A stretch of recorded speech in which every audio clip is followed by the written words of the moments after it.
He played professional hockey, I believe, for 16 years. That's right. Now, some stops at the Wheeling Nailers. Of course. Great team. Maybe Eastern Europe. Wilkes-Barre. 6 years in the NHL, including with the Pittsburgh Penguins. Hell yeah. Never seen a person more beloved by every human in his sport than this guy. He started his Biz Nasty on Twitter. It was one of the most iconic athlete Twitters that was at the beginning of the entire platform being built. He's parlayed that into an incredible podcast with Spittin' Chicklets of the Barstool Sports Network, and also on TNT's coverage sitting next to who? Oh, I don't know, Wayne Gretzky. How about it? Ladies and gentlemen, Paul Bissonnette. What's up, dude? What's up, gang? That's quite the intro, boys. Thank you so much. Well, I assume a lot of people. Good to see. Go ahead. Good to see Bubba Gump in the mix too. He's back down in the United States. Hell yeah! He's Canadian. Hey, listen, you hockey players, especially Canadian hockey players, understand that the immigration process isn't just the easiest. You know, getting Gumpy back into America from Canada with a very good job that he can be the only person that can do the job was damn near impossible, Biz. I did not know that was the case, pal. I had no idea.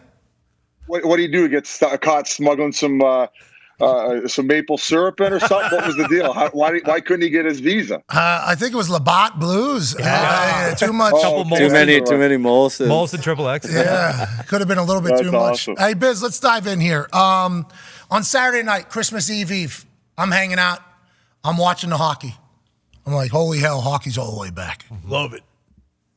Connor Bedard, Connor Bedard takes the puck, puts it on his stick, as if he's like the @always hockey guy on Instagram, or if he's somebody on the internet that does trick shots, pulls out the Michigan in the middle of his rookie campaign, lifts it up over the shoulder. That's goal time all the time in the first period. Connor Bedard, the next one, doing absurd things at an incredibly high level. And for those that don't watch hockey, this is not a normal thing. It was founded, I believe, when a Michigan player in the NCAA tournament back in 96 did that. Boom. They call it the lacrosse goal as well, because you stick it on her as if the ball's in a net. Not easy to do. It's phenomenal. Then that takes over the internet, obviously. It's like, well, that's not going to happen again. No way. No way it's going to happen again. It's abnormal that this happened to begin with. And then you go to the Mighty Ducks. Quack, quack, quack, quack, quack. And the guy that's on the cover of what? NHL 23. Zegras. Yeah. Does Zegras. it in the same exact night? Is this just like a normal thing now? Because hockey is obviously an electrifying sport. But if we're getting up over the shoulder, look at that. He flipped the stick, scooped that thing, threw it over the goalie's shoulder. It's like he also told the reporter for the Ducks earlier in the day he was going to do it, or she asked him to do it for him. So romance and sweetness is obviously fantastic part of this. He's like Babe Ruth. He called his shot. But look at it. He picks it up. Bang. Okay, Biz, I do all that to say this. Is hockey at its highest level it's ever been right now? And is the NHL having shit like this every night? I didn't know this was taking place, as I haven't been able to follow along as closely. The skill set in the NHL right now is, yes, it's the best it's ever been. And I mean, yeah, this is becoming more and more common. Zegras has actually done it before. And it was in a pregame interview when he was on the ice that she asked him to do it. He's like, oh, sure, yeah, I'll throw it in the mix, and ended up executing it. So as far as the skill set in the NHL, I think that the game after the last lockout, they made it so there wasn't obstruction hooking. There wasn't all the BS. There wasn't as much fighting where the skill set could flourish. So the game is, especially from a live perspective, it's so much more fun to consume, and more of these players who are doing these fascinating things that we haven't seen, or maybe we have in the past, but like you said, they're becoming more regular. Connor Bedard, he's a freak, and with all the expectations that he had coming into the league, he's surpassed them. And even to start the season, they had him on prime time between ESPN, TNT. Then they had him go to Toronto, Montreal, play Colorado, and then Vegas as far as the two last Stanley Cup champions. So they battle tested him early, and he passed every single test. And even after that, he's continued to escalate. And it's not like he's surrounded by the most talented players either. That's not taking anything away from the Chicago Blackhawks, but this is a clear rebuild. So it's not even like he's surrounded by all these other guys to make him good. He is just that good, and he's going to be the face of the league. And I probably would compare him to Crosby, the way that he handles himself and how hockey obsessed he is, and how media trained he is, and how he's able to take the torch And like I said, he's the next face of the league once your boy Sid retires. The NHL has been so kind to us. They had Connor Bedard on our show the day before they took on the Penguins in that league opener. And he talked about how Sidney was obviously big hero, mentor, idol. It feels like hockey knows who the next guys are, more so than other sports. It's like in other sports, there's a lot of projections. This one, this guy's going to be the guy. Hockey seems to get it right more often than not. Why is that? Maybe it's because of the World Juniors and the fact that they're internationally tested too and put on the big stage. So hey, these guys are like pro players since like teenage years. They move away from their families and shit, right? Like, I don't think people understand that completely. Right. So in Canada, they have the CHL, which is the Canadian Hockey League. So he played in the Western Hockey League, which I would probably say is the toughest of all of them because they have more physicality. So as you're moving up in the ranks, you're kind of used to getting more of that punishment. I played in the OHL, and then they had the Quebec Major Junior League. I moved away from home because I was drafted in the second round. So the first 2 picks usually How old were you? From each of these. I was 16 years old, buddy. I left home at 16. I went to live with a billet family. And I never forget, I came home at 17. My mom was like, I don't even recognize this person, right? Because you're thrown in the hockey locker room with 19, 20-year-olds, and all of a sudden you're slinging back pops and you're introduced to females. You've never met females before, of course, right? So, I think Connor Bedard is a little bit more laser focused than I was, and I got a little bit more distracted. And then on top of that, I was 16 going to the OHL. He was 16 going to the WHL and then having to play for Team Canada and then leading Team Canada to a gold medal at international play, playing against the world's best 18-year-olds and 19-year-olds. So he was playing at that level when he was so young. So as far as knowing who those next guys are going to be, Matthews did it. McDavid did it. So these guys are ranked like AA prospects coming in where they knew that these guys were going to come in and they weren't going to skip a beat. And as I said earlier, Connor Bedard has surpassed any expectation, in my opinion, that he had coming in and probably has the most lethal shot since Ovechkin coming in as a player. On that note, AQ has a question for you, Biz. Yeah, Biz, last year there was a big campaign talking about Ovechkin kind of breaking this record. Slow start this year, obviously not as great a team as they've had. Is there still a realistic expectation that he breaks that record? I think that he'll probably play till it's broken. He got off to a slow start this year and kind of has still been in that. He did score a 6th of the year in overtime the other night. I don't know if you guys saw that pretty funny picture of Merzlikins, the goalie, and the whole team looking back at him, basically taunting him for giving Tom Wilson the blocker sandwich, which led to that power play. Pretty cool photo, but I think that sandwich. He gave him a Whopper sandwich, which led to that power play. Yeah, he was a little pissed off at Tom Wilson, who seems to get under a lot of players' skin in the league. Hey, Tom dropped him as soon as he got up, one swing, dropped the goalie. By the way, that's Tom Wilson. Still got it. Tom Wilson still Tom Wilson. He's a savage and probably the best power forward in the entire National Hockey League. It sucks because if Washington doesn't make playoffs, I feel like that's a guy who could really impact the lineup. I would love for the Leafs to be able to pick him up, but he just locked into a 7 or 8 year deal in Washington. But going back to Ovi, I just think because the game is so fast, this is probably the first year that he has looked a little bit slower. And the power play and where he normally hangs out. You know how Gretzky was known for being behind the net and making plays behind the net? Of course. Ovi's known for that his office. That's what they used to call it, right? Ovi's office is that one-timer on that offside top of the circle area. Like when he retires or is going to, he's tickling the rafters every time. He's just skating down, and then it's clap bomb city every single time. And usually players don't really want to get in the way and sacrifice their bodies blocking that. But it's maybe became a little bit more predictable to where teams have now lined up and taken that away. But like I said, I think that if he plays 2 more full seasons, I think he'll be around breaking it. And if he hasn't broken it after the next 2 years, I could see him coming back for 1 more year just to you can't come this far and then not go on to break it. Right? Talking about Bill Belichick like that with the head coaching wins record and how that's all going to pan out. So I assume the legends that are that close, you have to go. Like Vinatieri was going to get the points record. Yes. He was going to, I've already committed 19 years of my life to this. I guess I could do another one. It seems the same for Ovi, I would assume. And if not, maybe go back overseas and get a little bit of the Russian gas and get a little more pep in your step and come back and get back to the old Ovi. I don't know. What's the Russian gas there, Biz? What are you talking about there? A little science? We talking a little science over there in Russia? We've had players on our podcast who have played in the KHL, even going back to the Super League when it wasn't even called the KHL. KHL Russian League, for those that don't know. Yeah, like to the point where like sometimes when they're going through a goal drought over there, they'll bring a lamb on the ice and they'll slaughter it in the crease and they'll drain the blood and then they'll cook the lamb up. We've had Kevin Dahlman, who's from Niagara Falls near my hometown, so I knew him. He came on.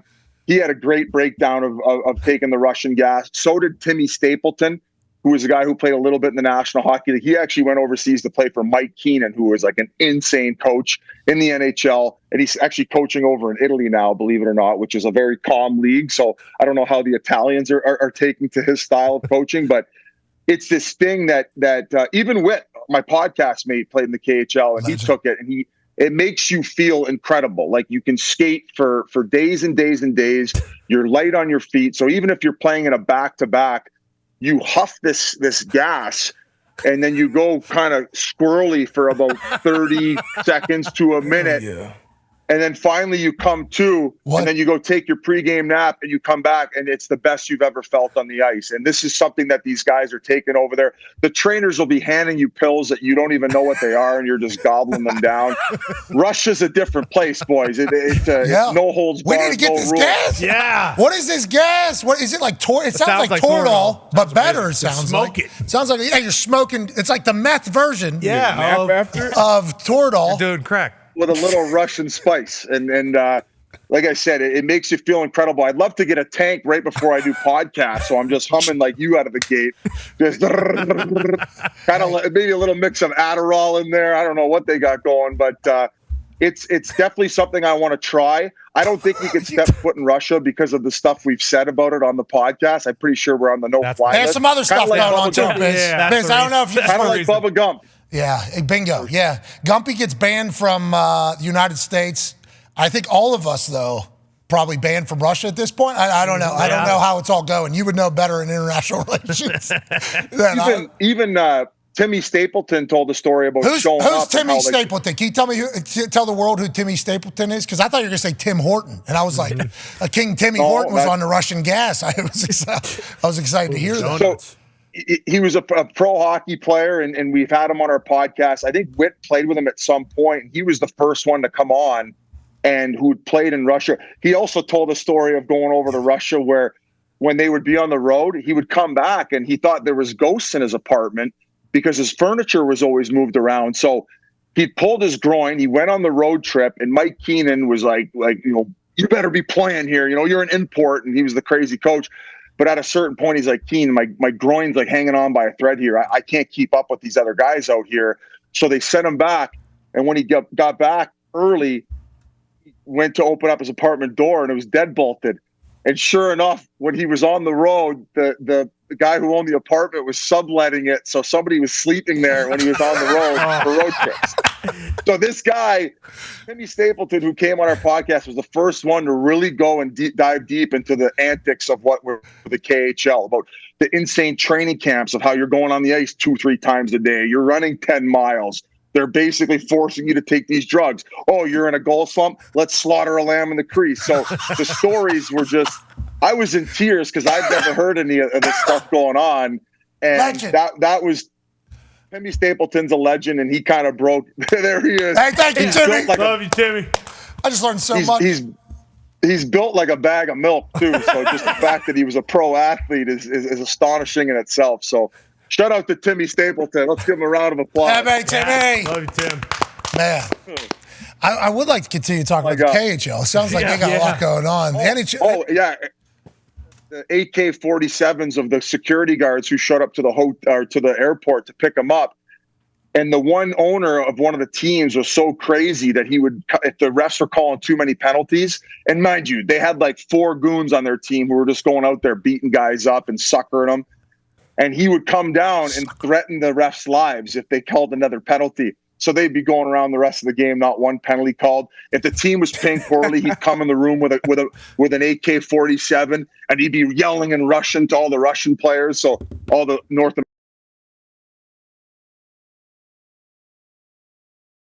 What is going on? He's quoting. He's quoting. It's not him saying it. It's the owner. Somebody else says, yeah, it's a Russian. It's a Russian. Is there a fine jar? Absolutely.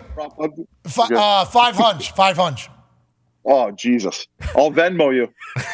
All right, we'll donate it. Yep. Yeah, there it is. Yep. Aaron owes a couple thousand. Yeah, 20. JJ owes a couple thousand. Yeah. This is year end. We're collecting. Yep, there we go. 500. Shout good to you. Hey, Biz, way to go. What a hero you are, Biz. Thanks, Biz, for doing that. All right, anyways. Yeah. I need to go watch KHL hockey game at some point. Mm-hmm. Oh, yeah. But and I need to get some of that laughing gas. Right. Go to one where Putin scores like 10 goals. Those are the best. Yeah, what is that? That's the All-Star game when Putin's just the Oh, yeah. Yeah. Yeah, you don't go. He's got like a 10-foot bubble around him, bubble boy, and the goalies will sell out and make it look like it was a great goal, just like trickling in 5-hole. It's they got to like sweep it like curling just so it crosses the goal line. Hey, that's our sport now, right? We beat you guys. Is that the case? Oh yeah, USA. That's our sport now, right? Curling. Yeah. Curling's our sport now. You guys beat us. We beat you. I had no clue. I haven't been following the curling ranks. Yeah, we won the gold. It's our sport now. Yeah. I think it's our sport now. I think it's our sport. Tokyo. All right. Well, at least we got our maple syrup and hockey for now. No, we got hockey too. Are nipping at the Canadians' heels with all the prospects and the talent that they have coming out with, like the Hughes brothers. Matthews, of course, the Tkachuk boys who have really done an amazing job. Like, Walt Tkachuk was a legend himself. He should be in the Hall of Fame, but he had two boys who now play. Brady Tkachuk, who's the captain in Ottawa, and Matthew, who went off to the Stanley Cup Finals last year and really dragged his team into the fight. And he's so fun to watch because every game they're just mucking it up, and they really embody that old style of hockey. So if you're a casual hockey fan, I would tend to want to watch Florida games because regardless of what's happening, you're going to see scrums, you're going to see fights, you're going to see goals. So it's a little bit of that throwback style of hockey, which is not as common anymore because of the skill set what these players have.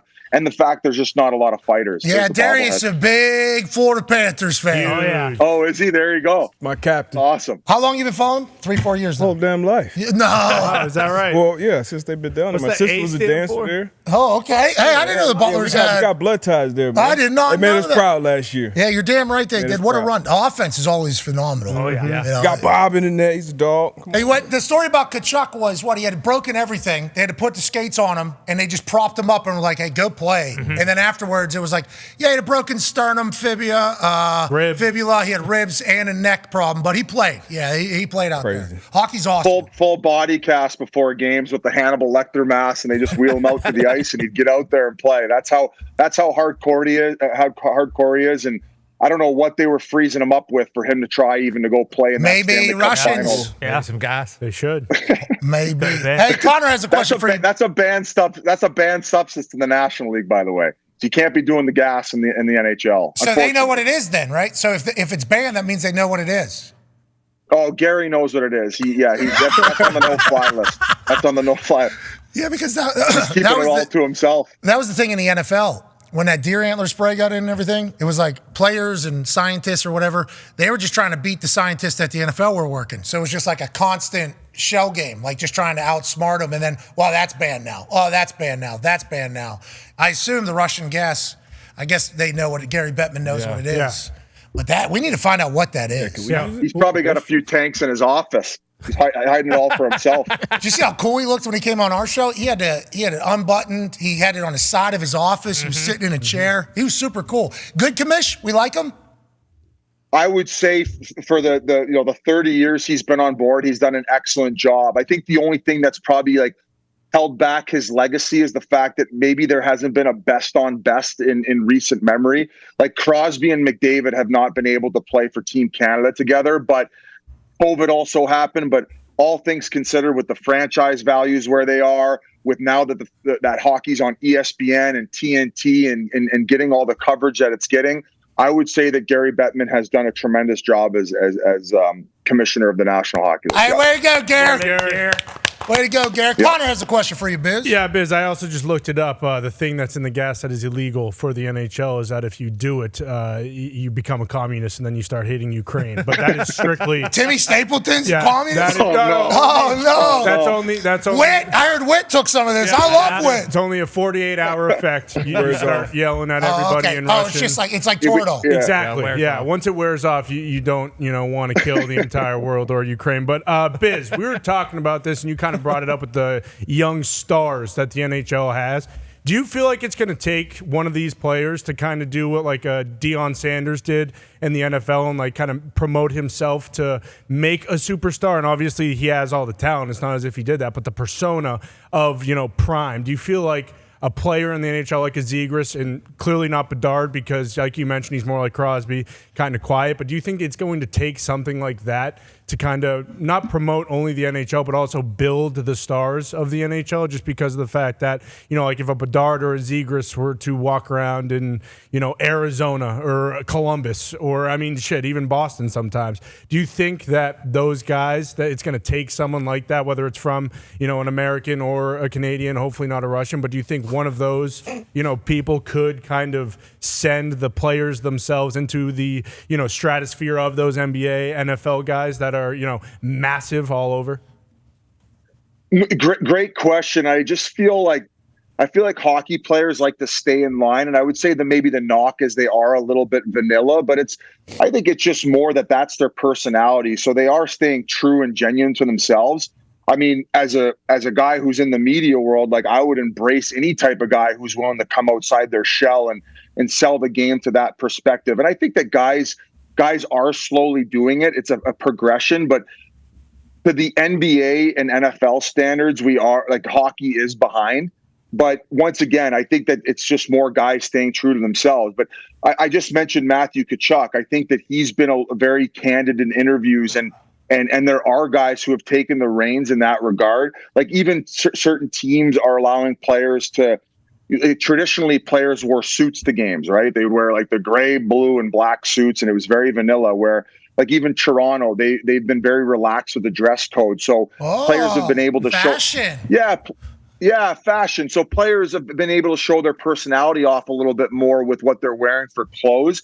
Maybe not so much coming out of their shell as to what they normally think, but I also think that guys are very sensitive, so they're worried about what the fans and the general public will say when they do fall out of line, where you have to have a real big, your give up hurt meter has to be very low in order to do that type of stuff. And you have to have very thick skin, where I don't think there has. What's that? Good discipline on you there. Good. You know what I mean? Yeah, the front bomb. I have to on TNT. I dropped the front bombs quite a bit, but you guys have them on with ESPN. But PK Subban was really a guy who came out of his shell, and especially on the fashion side, and how eccentric he was. And he dealt with a lot of criticism throughout his whole career, even from the top analysts. Like Don Cherry was pretty critical of him. Mike,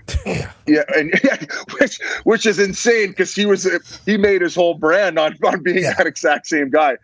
Thank you for pointing out a bit of the hypocrisy, but Don Cherry's a legend, and of course, and I won't speak negatively on him. But Mike Milbury was critical of him, but PK, he had thick skin and he didn't care, and he wanted to stay true to himself. So I think that he did an excellent job of growing the game, beyond what its traditional fan base was. So I would be very pumped if there were more PK Subbans and less maybe of the vanilla guys. But that was a great question. So I agree with you, and I think it would help grow the game the game. Yeah, we enjoy.